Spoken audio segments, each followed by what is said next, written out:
Assalamualaikum warahmatullahi wabarakatuh. Jumpa lagi dengan kami di channel Spiritual Sufi Kisah Alam. Banyak yang menganggap bahwa manusia akan dibangkitkan lagi nanti di hari setelah hari kiamat, begitu ya. Dan gambaran tentang hari kiamat ataupun rata-rata orang beranggapan nanti di akhirat, sedangkan wujud akhirat pun yang mana rata-rata kan masih pada meraba-raba, begitu ya. Pada dasarnya setiap manusia itu ketika dibangkitkan kembali, sebelum ruhnya itu suci ataupun bisa kembali ke zat yang maha ruh, itu akan dibangkitkan kembali ya di dunia ini juga, gitu. Jadi seperti yang terfirman di Al-Quran surat Al-A'raf ayat 25. Ini saya bacakan artinya saja ya. Allah berfirman, di bumi itu kamu hidup, dan di bumi itu pula kamu mati, dan dari bumi itu pula kamu akan dibangkitkan. Jadi pada dasarnya manusia kelahiran atau masa lahir itu ada di bumi, dan matinya juga masih berada di bumi, dan dari bumi itulah nanti juga akan dilahirkan kembali. Nah, dilahirkan kembali di sinilah nanti yang akan membawa kalau agama atau kepercayaan orang lain itu disebutnya karma, begitu. Jadi hukum sebab akibat kalau di dalam Islam itu kan disebutkan setiap perbuatan baik ataupun buruk walaupun sebesar biji zarah itu akan mendapatkan balasan serupa. Intinya sebiji zarah juga. Maksudnya apa? Baik dan buruknya perbuatan kita itu nanti sebenarnya akan mendapatkan balasannya. Jadi sesuai dengan apa yang kita lakukan. Nah, dibangkitkannya manusia kembali dalam kehidupan atau dilahirkan kembali itu nanti akan membawa catatan amalnya. Nah, di mana itu? Ya sebenarnya di sini-sini juga. Makanya pada dasarnya kehidupan sekarang kita ini pada dasarnya akhirat kita di masa hidup yang lalu, begitu. Memang kita tidak sadar ataupun lupa kehidupan kita di masa lalu. Kenapa? Karena kita dibangkitkan kembali dalam masa dilahirkan kembali dalam wujud yang baru, gitu. Jadi ada yang dijadikan manusia, ada yang dijadikan benda, ada yang dijadikan hewan atau tumbuhan.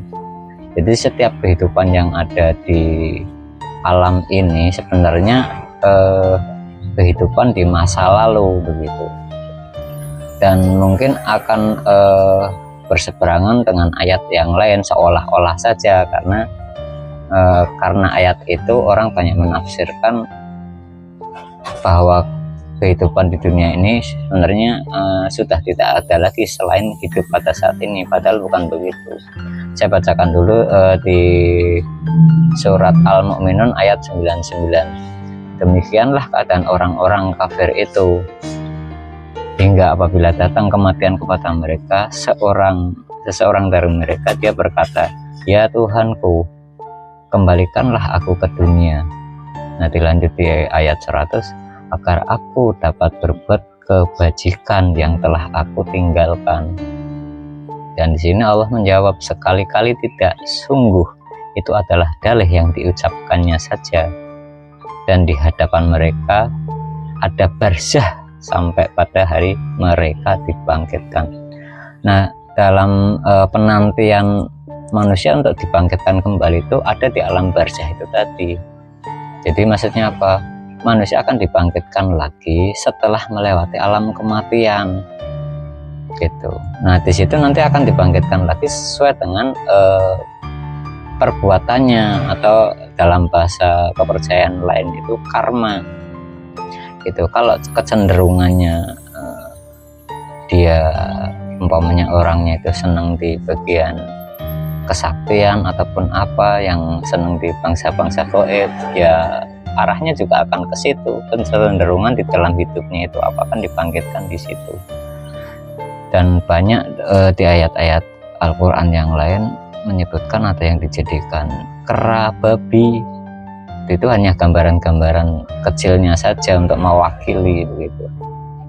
Nah, di ayat Al-Mu'minun itu dikatakan,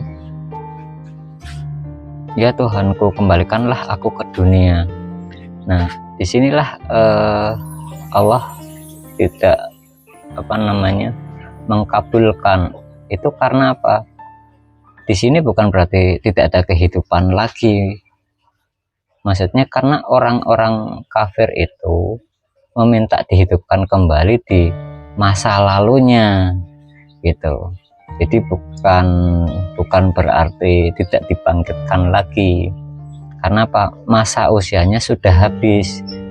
Jadi bukan berarti kita akan kembali kehidupan di masa lalu, itu bukan. Tapi akan dibangkitkan lagi di masa depan, disebutnya begitu. Dengan kelahiran yang baru.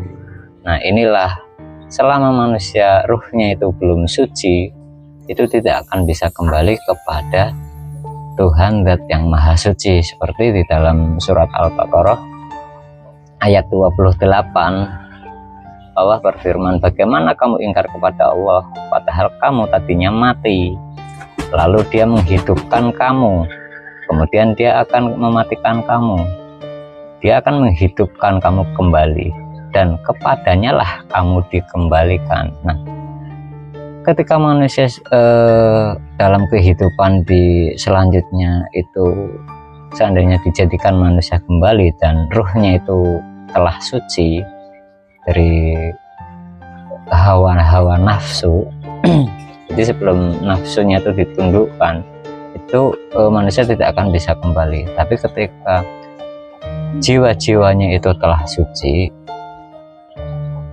yang ruhnya itu awalnya itu kotor dan telah suci, akhirnya bisa kembali kepada Tuhan Zat yang Maha Suci gitu. Jadi tidak semua orang yang mati ruhnya itu bisa kembali sebelum ruhnya itu suci gitu. Makanya harus menjadi introspeksi di dalam diri kita. Apakah kita sudah bisa mensucikan ruh kita? Nah, itulah kalau kita tidak menemukan seorang guru pembimbing yang bisa menuntun kita untuk membersihkan ruh kita dari hijab-hijab hawa nafsu, itu ruh kita tidak akan bisa kembali. Makanya di kehidupan masa ini carilah orang itu, karena orang itu sebenarnya utusan dari Tuhan sendiri. Intinya di balik orang itu ada Rasulullah atau cahaya Tuhan sebagai pembimbing bagaimana caranya agar ruh kita yang sudah kotor bisa suci kembali, agar nanti ketika jasmani kita tutup usia berpulang ke hadiratnya ataupun mati, itu benar-benar kita bisa kembali kepada Sang Ilahi Zat yang Maha Suci. Baik, sementara ini dulu yang bisa kami sampaikan. Terima kasih pada saudaraku dimanapun berada. Salam rahayu, salam bahagia selalu, salam Indonesia bersatu. Wabillahi taufiq wal hidayah. Wassalamualaikum warahmatullahi wabarakatuh.